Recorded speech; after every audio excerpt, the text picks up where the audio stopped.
Nyo saudara sebuah taman bungong yang tengah viral di Aluopit, Kecamatan Panga, Kabupaten Aceh Jaya.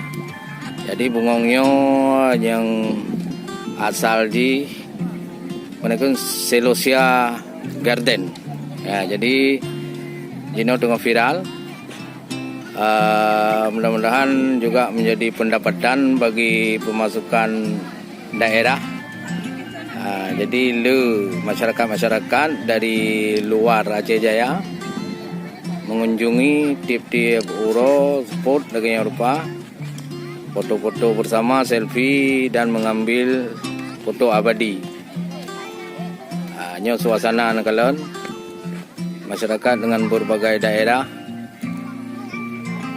Cuma orang tajak kena biasa-biasa mentong. Tetapi viral je ke dunia.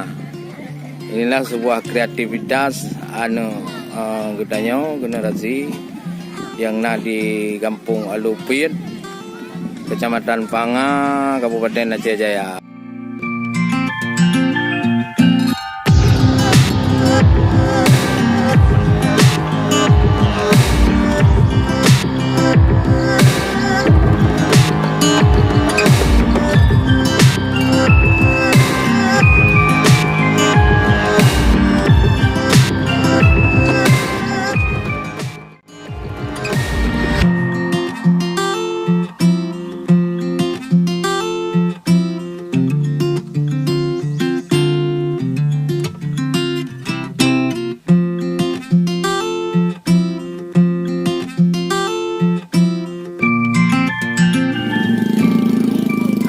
Saudaranya lun menumpuk dengan Tidro Bang Tarmizi ya. Nyo rekannya mon.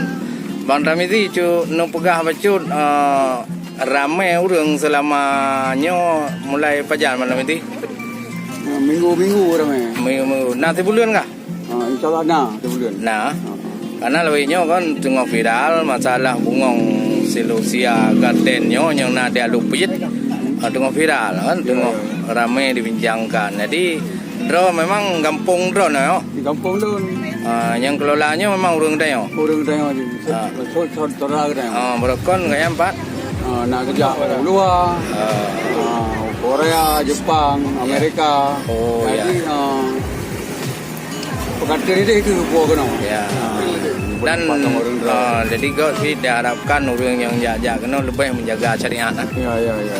Walaupun nak cik selfie dengan cewek tu kau. Ana. Ya. Mun cewek ro. Ya. Ada sah-sah macam. Jadi tamong kena 30 ribu nya hana wate, hana jangka. Karena sepuas mungkin. Jadi mudah-mudahan bila daerah-daerah lain yang mengikuti lagi Kampung Aluopit lah. Ya. Jadi anak-anak muda untuk main pendapatan je kah? Oh nah, mandum. Ah.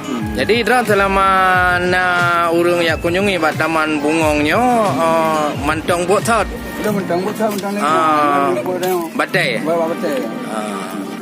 Jadi na lagut selama yo. Insyaallah Nah. Jadi mau bago macam batai. Black Jack. Okey Bang Tarmizi, terima kasih. Nak pentu mesti kerak. Pentu jamun. Pentu jamun kalau na. Minta ada. Ada.